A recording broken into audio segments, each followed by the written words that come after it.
जय जय महावीर महाधीर धौरेय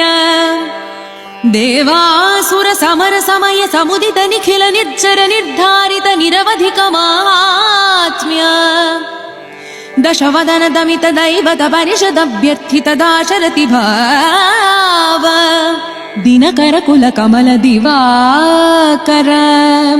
दिविषदधिपति रण सहचरण चतुर दशरथ चर मरण विमोचन कोसल सुता कुमार भाव कंचुकित कारणाकार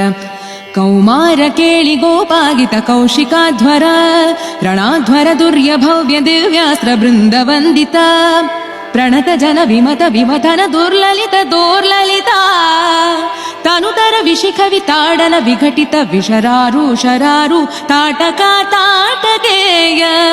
जड किरण शकलधर जटिल नटपति मकुट तट नटन पटु विबुध सरिदधि बहुಳ मधुगलन ललित पद नलिन रजौपमृदित निज व्रजिन जहदु फलतनु रुचिर परम मुनिवर युवति नुता कुशिक सुत कथित विदित नव विविध कथा मैथिल नगर सुलोचन लोचन चकोर चंद्र खंड परशु कोदंड प्रकांड खंडन शौंड भुज दंड चंडकर किरण मंडल बोधित पुंडरीक वन रुचिलुंटाकलोचना मोचित जनक हृदय शंकातंका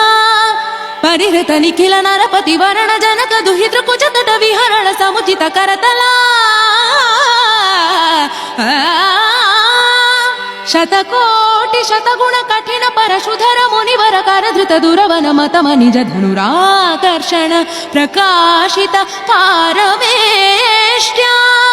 क्रतुहर शिखरि कंतुक विहृत्युन्मुख जगदरुन्तुत जित हरिदन्ति दन्त दन्तुर दशवदन दमन कुशल दश शत भुज मुख नृपति कुल रुधिर जर भरित पृथुतर तटाक दर्पित पितृक भृगुपति सुगति विहति कर नत पारुडिषु परिघा